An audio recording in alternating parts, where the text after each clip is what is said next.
Isang magandang hapon sa inyong lahat.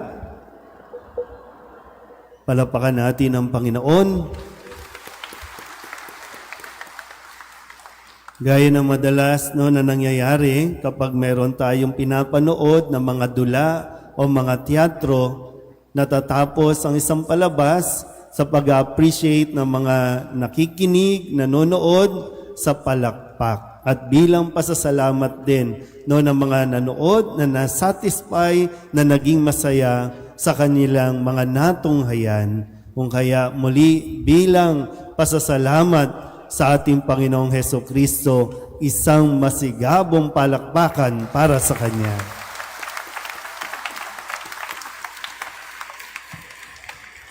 At salamat din at muli kayong nakabalik dito. Tingnan nyo nga yung mga katabi ninyo. Yung hamon natin kahapon, no? Salamat at napagtagumpayan mo ang tukso, ang demonyo. No? Maraming pwedeng pumigil sa iyo na pumunta dito. Unang-una, mainit ang panahon. Pangalawa, gutom na dahil may fasting and abstinence. O nakalimutan din. Fasting and abstinence ngayon, di ba? Bawal ang karne. Ay, naku, nakalimutan, Father. Mayroon pa namang isang meal pang natitira, no? Pero sadya po napakaganda ng araw na ito. Tinatawag nating Biyernes Santo, sa Ingles, Good Friday. Sabihin niyo nga po, Good Friday.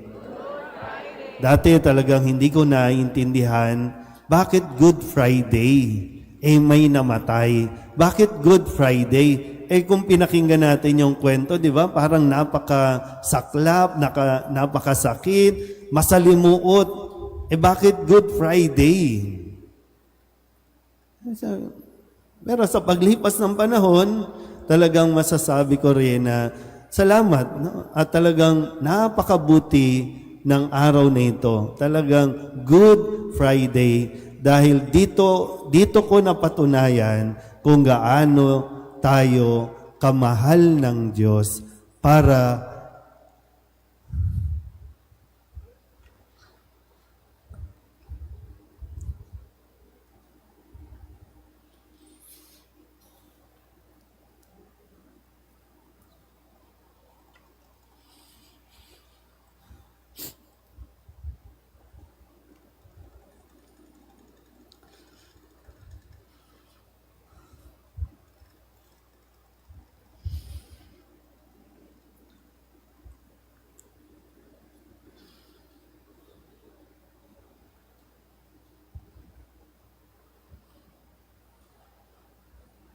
paano ba?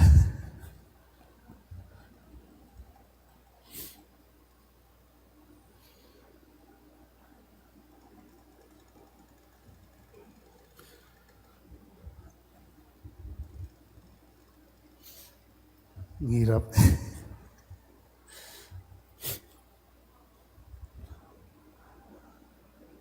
Kasi taon-taon yan, napapatunayan natin kung gaano tayo kamahal ng Diyos.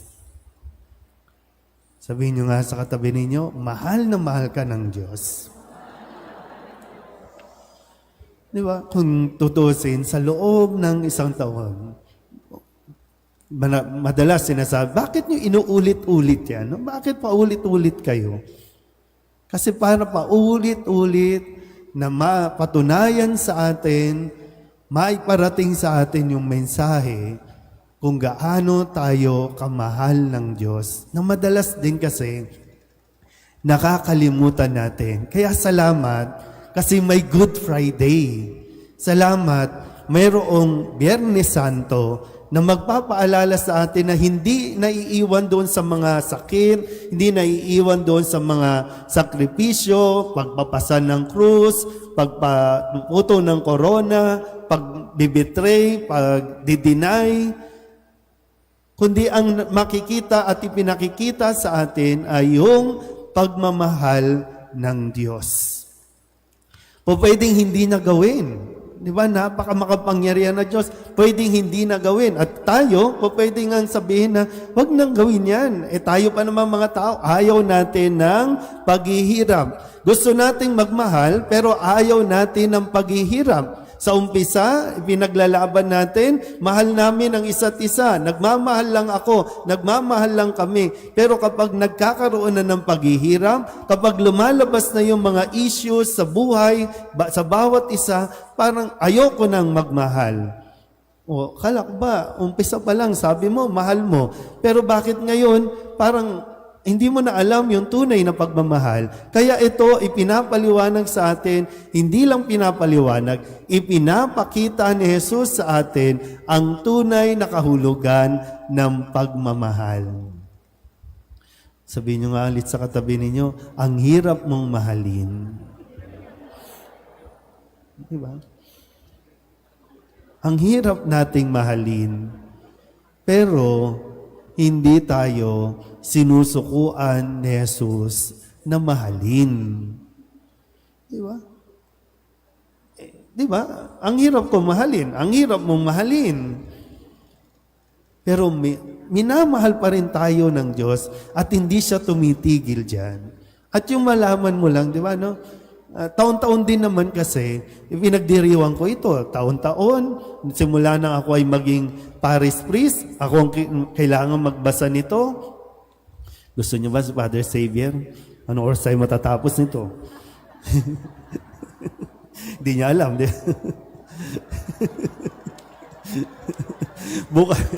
bukas siya. Bukas. Di ba? Hindi ko alam, no? Pero nadadala lang ako sa kwento, nadadala lang din ako sa mensahe ng tagpong ito. Kasi kung ako lang masusunod, kung tayo lang talaga, no? Hindi na natin to hahayaang mangyari. Pero sabi nga ni Jesus, kailangan mangyari ito, dapat mangyari ito para patunayan na mahal tayo ng Diyos kahit na ang tao ay madalas na hindi nagmamahal sa Diyos. Dahil ang gusto lang natin, ang akala natin, ang pagmamahal, pag nagmamahal ka, puro saya, puro sarap. Sabihin nyo nga sa katabi ninyo, huwag kang hibang. Diba? May pagmamahal ba na walang sakripisyo? May pagmamahal ba na walang sakit? Kasi doon nga pa ito, sigurado ka bang nagmamahal ka? Handa ka ba talaga? Baka kala mo kasi pag mahal, talagang sarap lang. Kaya marami, no? O, ayaw ka nung magmahal. Kasi, di ba, sabi niyo, nagmamahalan kayo, natukso yung asawa mo. O, ayaw ko nang mamahal. Ilang mag-asawa na ba ang tumigil, ang sumuko na dahil lamang sa mga ganitong karanasan, sa mga pagsubok? Alam naman natin na ang demonyo hindi titigil hanggat hindi kayo nawawasak, hanggat hindi kayo napaghihiwalay. Kaya kung sasabihin ninyo, malaya na ako, malaya na kami, panalo ang demonyo sa inyo at hindi ninyo hinayaang manalo ang Diyos sa inyong pagmamahalan. Sa nagmamahal, no? Kung titingnan natin yung halimbawa ni Kristo, yung nagmamahal, siya yung nasasaktan. Hindi siya ang nananakit. Yung nananakit, pwede ring sabihin, nagmamahal kami. Pero ang pagmamahal nila, pansarili. Kaya nga, di ba, bakit nahantong sa kamatayan o paghatol ng kamatayan si Jesus? Dahil yung mga nagsusumbong sa kanila, ang mahal lang nila, sarili nila. Ang mahal lang nila ay yung posisyon na akala kasi nila, aagawan sila ni Jesus. Kaya nagmamahal din sila. O ngayon, nasaan tayo? Nagmamahal tayo. Pero anong klaseng pagmamahal? Tayo ba ang nagiging pagpapahirap sa iba o tayo ang handang umako ng paghihirap para sa iba? Sa mga kabataan ngayon, no? Mahalin ninyo ang inyong sarili. Huwag ninyong saktan ang inyong sarili. Hayaan ninyong, minsan kasi sinaktan na kayo ng karanasan ninyo sa pamilya. Sinaktan kayo at nasaktan kayo dahil sa pagluloko ng tatay ninyo o ng nanay ninyo. Nasaktan na kayo dahil sa pang-aabuso ng ibang tao sa inyo. Pero wag na wag ikaw ang mananakit sa sarili mo. Kasi dahil minsan, sasabi ng mga kabataan, wala po nagmamahal sa amin, puro na lang problema. O anong gagawin? Maglalaslas. Sasaktan ang sarili. Mahalin mo ang sarili mo. Ibigin mo ang sarili mo. Sa pamamagitan ng pagtitiis, pagtsatsaga, hindi mo pa naiintindihan at maiintindihan ang sitwasyon ng inyong pamilya, pero balang araw, magiging malinaw ito sa iyo. At laging ang hamon, magmahal ka pa rin kahit nagiging mahirap. Kasi doon mapapatunayan at mauunawaan ang tunay na kahulugan ng pagmamahal. Kung pagdating ng araw, ay handa ka rin magpatawad. Dahil ang pagmamahal ni Jesus, ang bunga nito ay pagpapatawad para sa ating mga kasalanan. Kaya yun ang tunay na nagmamahal. Yun ang tunay na pagmamahal. Sabihin nyo nga ulit, mahal ako ng Diyos. Ulit, mahal ako ng Diyos. At yung hamon, lagi tayong matuto sa halimbawa ni Jesus. Magmahal kahit mahirap, kahit nahihirapan.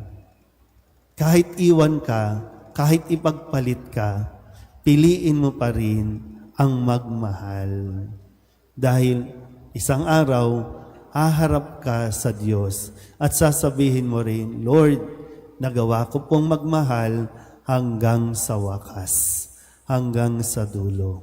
Kung hindi man naging tapat sa iyo ang mga taong minamahal mo, ang mahalaga sa Diyos, ikaw ay naging tapat sa iyong pagmamahal hanggang sa wakas.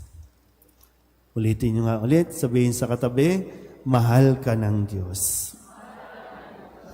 At panghawakan natin yan para nang sa ganon, kung sakali, alam ni Jesus, bukas sa isang araw, makakagawa tayo ulit ng kamalian.